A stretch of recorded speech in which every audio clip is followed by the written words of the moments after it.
YouTube, welcome back. I told y'all I was gonna keep y'all updated on everything that goes on, so here we are.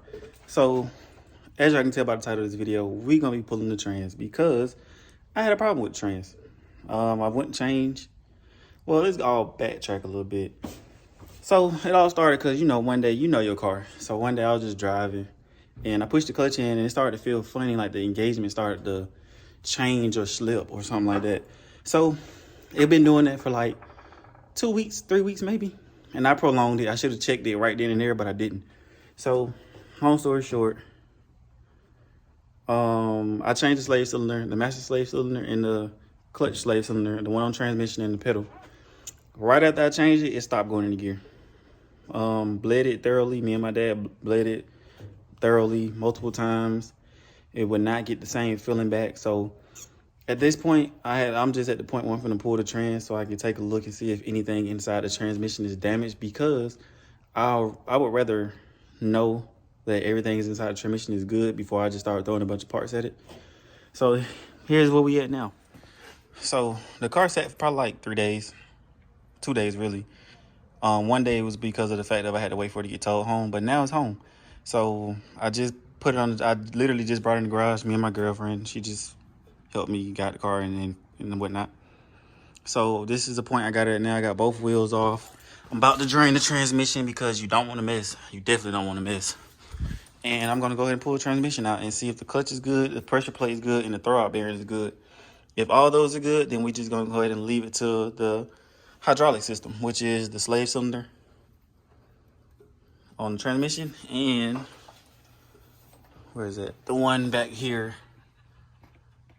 That one right there with the blue line. This blue line, not that one. It's a subwoofer line. But put the blue line for this one. We're gonna check that. But as of right now, I'm about to pull the transmission. You can't be too safe, or however the saying is. I don't know why it's doing it, but yeah. So yeah, now we're about to go ahead and pull the trans. So this only been 4 months. 4 months of it being swapped, and I'm already pulling the trans. Hopefully, it's not in bad, just a throwout bearing or something like that. But we about to see in like 30 minutes or so, because it's not going to take me long to get this transmission out at all. So let's go ahead and get started. Hopefully this don't shoot all the way out.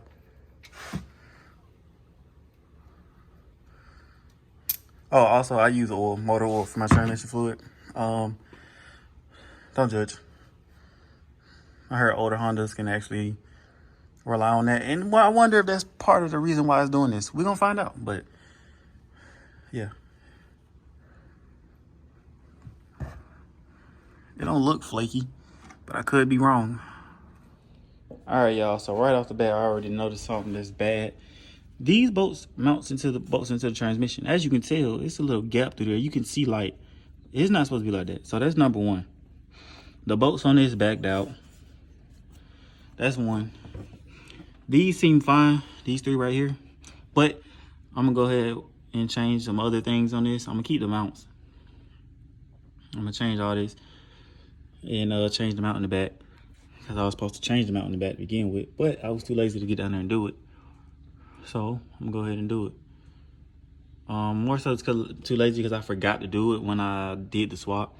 I put everything back together and I was like, fuck, I forgot to change the mount in the back. So I'm like, all right, I'm gonna go back and redo it. So this time I'm actually gonna go back and redo it. But this is concerning me because of the fact of these bolts back out. And I know for a fact I tighten these all the way down. So that's number one. So let me go ahead and keep pulling stuff apart. Oh, also, by the way, I already took the airbox off. It was very simple. Got the airbox out the way so I get the transmission. Don't forget to take the battery, a negative or positive off, or both. But I just took the negative off. So now I'm about to take the starter out. I don't want it to arc or spark and then like that. So that's why I took the cable off. But it's highly recommended that you do that. Highly recommended that you do that. So I'm gonna go ahead and do that now. All right, y'all. So another what the fuck going on. As you can tell, this is the vehicle speed sensor. Not supposed to be broken like this. I gotta find that piece. Yeah, so that's the piece. Obviously it's supposed to go on here, somewhat like this. Something like this, you know. Like that right there. But it's broken. So, boom, that's another problem we don't found. Bro, I am so glad I'm taking this car apart. I done drove this car to Savannah and everything just like this. Shit could have went so left. But it's alright, we finna get it right.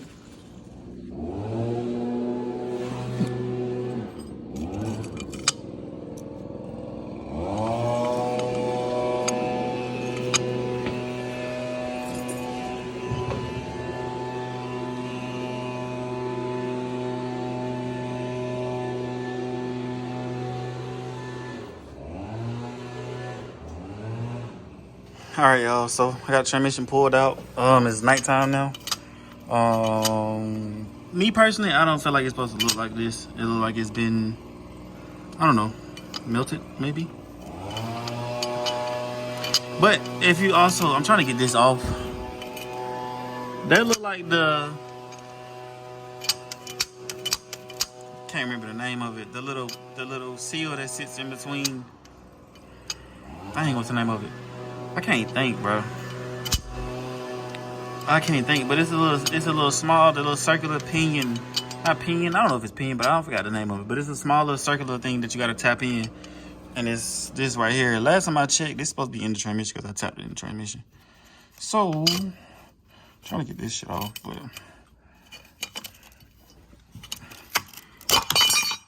oh nope, never mind. That's sitting how it's supposed to.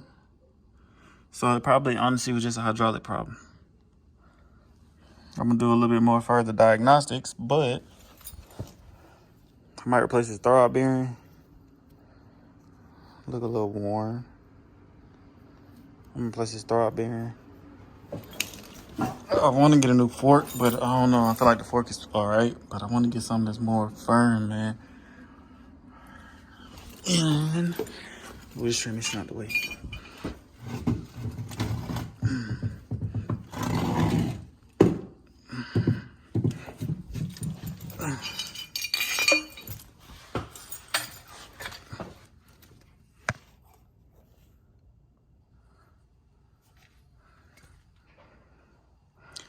I mean, I don't know. I might have to get somebody to look at it. Get my coworker, my homie to look at this, cause I feel like it's cool, but the pressure plate could be going bad because of the friction right here. Cause it do look uneven also. Like it look like it's hella friction up here at the top, but at the bottom, like it's barely catching. Yep, so we're gonna go ahead and get more into it. But as of for right now, this is it for the night. I'm about to go ahead and wrap this on up. Call this a night. My biggest goal was to get the transmission off by 8. I mean, it's a little past 8, but the transmission is out. So now at that point, on this note, I'm about to go ahead and call it a night. Catch y'all tomorrow or the weekend, because I'm probably gonna get somebody to look at it. And if I do, I'll update y'all. But peace. All right, YouTube, so I'm back. I pretty much finished that. I figured out what the problem was with the car, but I don't have the part in here with me, and I forgot to record because I was in such a crunch of a time to get it back running because I needed my car so I can go to work. So I'm just gonna discuss what it was. It's a few things that took a factor in this, but the main thing is the pedal was bent. And when I say it was bent, when I did the swap, I believe when I did the swap, and I put the pedals in, I didn't put the top bolt in at the top of the pedal to hold it, hold it in place from the top. You got 3 bolts in total. You got 1 at the top, 2 on the sides, but the 2 on the sides is the one that hold the master cylinder in place.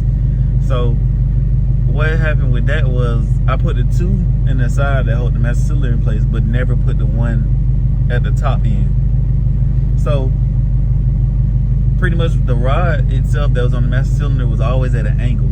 And I always felt like it was weird and like something was off about it. Even when I pushed the pedal in, like if you try to do a pull, like I've never grinded third on a pull, like never. And for some reason on this car right here, it's slow. So I was just testing it a few times and I grinded third a few times. And sometimes it wasn't even just when I was doing pulls. It was just like if it's in a high RPM and I go to the second, it'll just grind. And I never knew why. But then once I put the bolt in, if I seen that the bolt wasn't in, it all made sense. So that was the biggest issue. But also I went ahead, the master cylinder went out because of that, because it was at an angle and the rod wasn't straight. Like it's supposed to be straight across like this. Instead, it was like at an angle like this. So when you push it in, it's going up instead of, you know, like that. So trying to see if I got a part. If I still had a part in here, I'll throw it away.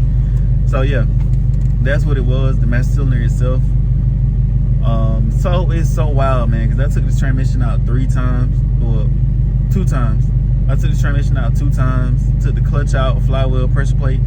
The good thing I did though, because it wasn't all, you know, rather be safe than sorry, but I also feel like I put the clutch in backwards, so I went ahead and took it out, checked everything,